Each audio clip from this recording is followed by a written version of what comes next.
Hello friends, तो आज के इस वीडियो में हम बहुत ही आसान तरीके से प्रेजेंट परफेक्ट कंटीन्यूअस टेंस के वाक्यों को बनाने के नियम सीखेंगे उदाहरण सहित। जैसे हमने उदाहरण के तौर पर यहाँ दो वाक्य भी ले लिए हैं। हमारा पहला वाक्य है राधा 5 बजे से गीत गा रही है।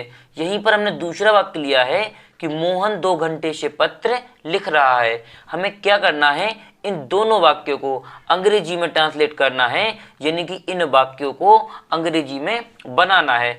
तो इनको यदि हम 100% सही बनाना सीखना चाहते हैं तो इसके लिए हमें इसकी छोटी सी पहचान, यानी जो मेन पॉइंट है वो है इसकी पहचान, उसको समझना होगा। तो चलिए हम इसकी छोटी सी पहचान को समझ लेते हैं। तो इसकी पहचान है जिन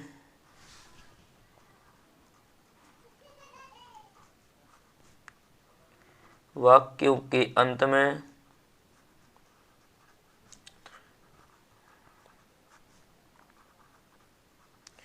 रहा है, रही है,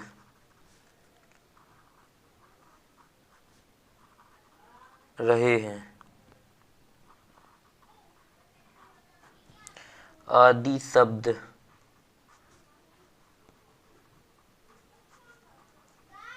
आते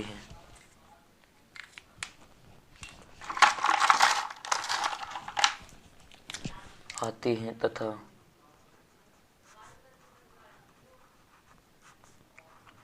साथ में समय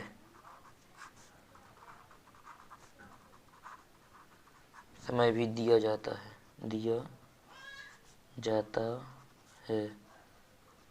उसे प्रेजेंट परफेक्ट कंटीन्यूअस टेंस कहते हैं।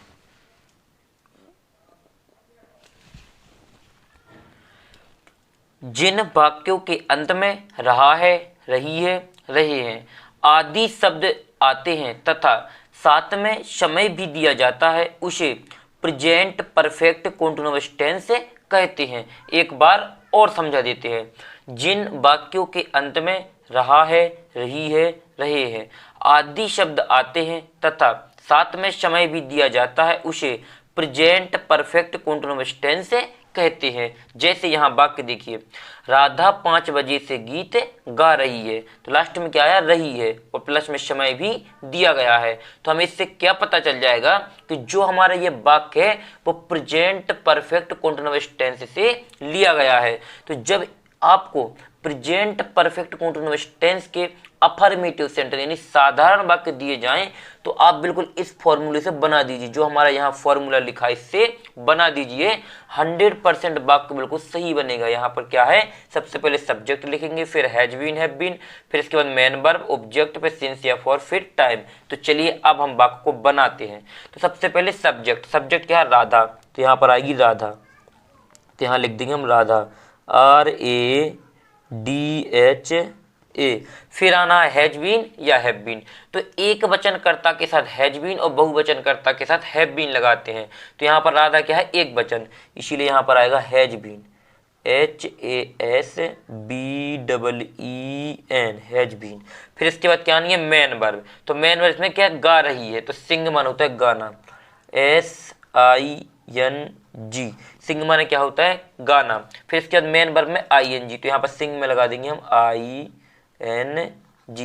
यहाँ तक हो गया।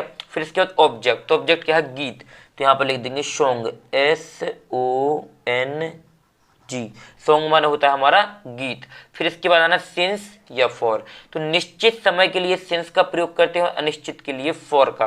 तो 5 बजे क्या हमारे एक निश्चित समय है। हम आपको अनिश्चित समय के बारे में बता देंगे, पहले हम इस वाक्य को बना लें। तो यहाँ पर सिंस क्या है, निश्चित समय 5 बजे, तो यहाँ पर सिंस SINCE, सिंस। फिर इसके बाद क्या नहीं हमारा टाइम, 5 बजे, तो 5FIVE, और यहाँ पर बजे की होती है ओ क्लॉक, ओ, और यहाँ पर क्लॉक, CLOCK और यहाँ फुल स्टॉप लगाया तो लास्ट में फुल स्टॉप भी लगा देंगे। तो किस तरीके से होना, Radha has been singing song since 5 o'clock, यानी राधा 5 बजे से गीत गा रही है। तो चलिए अब हम अपने दूसरे वाक्य को बनाते हैं। हमारा यहाँ पर दूसरा वाक्य क्या है, मोहन 2 घंटे से पत्र लिख रहा है। सबसे पहले सब्जेक्ट, तो यहाँ पर आएगा सब्जेक्ट क्या, मोहन, तो यहाँ लिखेंगे मोहन MOHAN। फिर इसके बाद क्या आनी है, हैज बीन या हैव बीन, तो एक वचन के साथ हैज बीन, बहुवचन के साथ हैव बीन, तो मोहन भी यहाँ एक वचन इसलिए आएगा हैज बीन, HASBEEN। फिर इसके बाद मैन वर्ब, तो मैन वर्ब इसमें लिख रहा है, तो राइट WRITEE यहाँ पर हट जाता है क्योंकि हमें ING लगाना है, मैन वर्ब में आएगा ING, तो यहाँ पर लगा देंगे राइट में ING। फिर इसके बाद ऑब्जेक्ट, ऑब्जेक्ट क्या है, पत्र, तो लेटर LETTER। फिर इसके बाद सिंस या फॉर, तो यहाँ पर क्या है, एक अनिश्चित समय 2 घंटे। अब हमारा अनिश्चित क्यों है, इसलिए अनिश्चित है क्योंकि 2 घंटे हमें ये नहीं पता कि ये शाम के 2 घंटे हैं या सुबह के हैं या दोपहर के हैं या रात के हैं या दिन के हैं, इसीलिए क्या है अनिश्चित, हमको निश्चित पता नहीं है। तो यहाँ पर आएगा फॉर FOR। फिर आएगा टाइम, तो टाइम क्या है, 2 घंटे, तो 2 भी लिख दो चाहे अपन 2 लिख दो, यहाँ पर 2 लिख दिया। फिर यहाँ पर हावर्स HOURS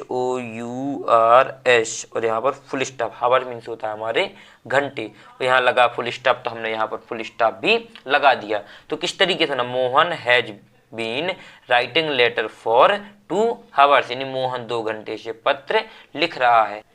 अभी आप लोगों को इस वीडियो को छोड़कर नहीं जाना है, हम आप लोगों को एक वाक्य दे रहे हैं जिसको आपको स्वयं से बनाना है और कमेंट्स बॉक्स में बताना है कि उसमें सिंस लगेगा या फॉर लगेगा। तो आपके लिए यहाँ पर वाक्य है, तुम सुबह से खाना बना रहे हो। इस वाक्य को आपको स्वयं से बनाना है और कमेंट्स बॉक्स में जरूर बताना है कि इसमें हैज बीन आएगा, यहाँ पर हैज और यहाँ पर बीन, हैज बीन आएगा या हैव बीन आएगा, HAS और BEEN, हैज बीन या हैव बीन। और यदि इस वाक्य को बनाने में कहीं पर भी कोई डाउट लगे या ये वाक्य कहीं समझ में ना आए हो तो हमें वो भी कमेंट्स बॉक्स में बताएं। अगले वीडियो में हम आपका वह डाउट भी क्लियर कर देंगे और अच्छे से समझा भी देंगे। और अगर वीडियो पसंद आ गया हो तो वीडियो को लाइक करके चैनल को सब्सक्राइब कर लें और बेल आइकन प्रेस करना बिल्कुल ना भूलें, जिससे आने वाले हमारे और वीडियो सबसे पहले आप लोगों तक पहुंच सकें। थैंक यू वीडियो को लास्ट तक देखने के लिए। मिलते हैं किसी और एक अच्छी वीडियो के साथ में, जब तक अपना ख्याल रखें।